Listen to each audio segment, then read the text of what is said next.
WhatsApp மாமே back with another video. கத்தலை இருந்துச்சு. First thing எங்கள் தங்கச்சி போய் ரயில்வே ஸ்டேஷனில் ட்ராப் பண்ணிட்டு வந்து அதுக்கப்புறம் பிரேக்ஃபாஸ்ட்டுக்கு முட்டை மால்ட்டு எங்கள் மம்மி கொஞ்சம் ரைஸை கொடுத்தாங்க. அத்தை சாப்பிட்டு நிம்மதியாக உட்காரலான்னு பார்த்தாக்கா இவனுக்கு போய் தண்ணி ஊற்றுனாங்க. சரி தலைவர் தண்ணி ஊற்றிட்டு நம்ம ஒரு குளியலை போட்டு வெளியே வந்தாக்கா ஐயா ஹெட்ஃபோன் போட்டு ஏதோ பிஸியிலே உட்காந்துருந்தார். சரி அவர் தான் பிஸியாகிறாரு, அவர் ஸ்நாக்ஸ் சும்மா தானே இருக்குதுன்னு அத்தை நான் சாப்பிட்டேன். தூங்கலான்னு போனால் ஒரே மியூசிக் சவுண்ட் என்னன்னு பார்த்தா ஃபுல் ஆடல் பாடல் நிகழ்ச்சிங்க. சரி அப்படியே அத்தையை ரசித்து பார்த்து உட்காந்து மேடம் ஸ்பெஷல் ஸ்டெப்ஸ் எல்லாம் போட்டாங்க. இடுப்பலகி இடுப்புலேயே 2-3 ஸ்டெப்ஸு.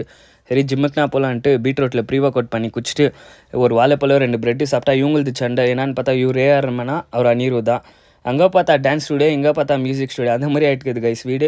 சரி ஜிம்முக்கு போய்ட்டு இன்றைக்கி ஆர்ம்ஸ் ஒர்க் அவுட் தான். First version cable curl 7 set, அதுக்கப்புறம் ரோப் புஷ் டவுனு 7 செட்ஸு, அதுக்கப்புறம் ப்ரீச்சரில் டம்பிள் சிங்கிள் அண்ட் இது ஒரு 3 செட்ஸு, கேபிள் எக்ஸ்டென்ஷன் 3 செட்ஸு. இந்த வேரியேஷன் நீங்களாம் ட்ரை பண்ணுங்கள். அதுக்கப்புறம் உங்கள் ஹார்ம்ஸ் எப்படி ஃபீல் ஆகுதுன்னு எனக்கு கமெண்ட்டில் வந்து சொல்லுங்கள். அதுக்கப்புறம் ஜிக்ஸாக் பார்பலில் ஒயிட் கிரிப் போட்டு கேர்ள்ஸ் வச்சுக்கினேன். சரி அதே பார்பலில் வந்து ட்ரைசப்க்கு ஒரு வேரியேஷனை போட்டுக்கின்னு ஹேமர் கேர்ள் பண்ண போய்ட்டோம். ஆக்சுவலி இந்த மாதிரி எக்யூப்மெண்ட்ஸ் உங்கள் ஜிம்மில் இருந்தால் யூஸ் பண்ணிக்கோங்க. இது ஒரு சப்போர்ட்டர், உங்கள் எல்போ மூவ் ஆகாமல் வெறும் உங்கள் பைசப் மேலே ஃபோக்கஸ் பண்ண விடும்.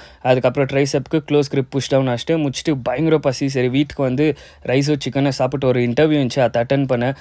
ஆக்சுவலி எங்கள் தங்கச்சி நேரத்துக்கு ட்ராப் பண்ணேன்னா ஒரு கேம்ப் இருக்குது, நம்ம எல்லாம் போனோம். பட் என்னால் இன்டர்வியூனால் போகல. சரி ஈவினிங் வரேன்னு சொல்லிட்டு வீட்டுக்கு வந்து அந்த இன்டர்வியூ முடிச்சுட்டு எங்கள் மம்மி கூட நானும் ரெடி ஆகிட்டு நானும் எங்கள் தம்பி வண்டி எடுத்துன்னு போயிட்டோம். போகும்போதே பார்த்தா தலைவர் ஃபோட்டோ. அதை பார்த்த குஷியில் பசி எடுத்துச்சு. சரி ஏதோ புதுசாக இருந்துச்சுன்னு ஒரு ஹார்லிக் ஜூஸோ 2 வாழைப்பழமும் சாப்பிட்டு ரோட் சைட் கடையில் நிற்க வச்சு கொஞ்சம் ரைஸ் வாங்கிக்கின்னு வீட்டிலேருந்து சிக்கன் எடுத்துன்னு போயிட்டு அந்த சிக்கனை சாப்பிட்டு இந்த கூகுள் மேப் பாருங்கள் கைஸ் எங்கே தூக்கின்னு வந்து வச்சிச்சு. பேக்ரவுண்ட் மியூசிக்கெல்லாம் ஆவிகளுக்கு பிரியமானவள் அந்த மாதிரிலாம் கேட்டுச்சு கைஸ். ஃபைனலாக கேம்புக்கு வந்து சேர்ந்துட்டோம். இதுதான் அந்த இடம் சக்கத்தாக இருந்துச்சு கைஸ். இது வந்து ஒசூரில் ஒரு ரெசார்ட்டு ரிவைவ்ன்ட்டு. நீங்கள் அந்த பக்கம் போகிற மாதிரி இருந்தால் அவங்களுக்கு ஸ்டே பண்ணுனா இந்த ரெசார்ட்டில் ஸ்டே பண்ணுங்கள். சக்கத்தாக இருந்துச்சு, லைக் ரியலி நெக்ஸ்ட் லெவல். இதுதான் நம்ம ஸ்டே பண்ணுற நைட் ரூமு. அண்ட் வரட்டாமாமே ஒரு லைக்கு ஒரு ஷேர் பண்ணிங்கன்னா நம்மளுக்கு ஒரு சப்போர்ட் ஃபீல்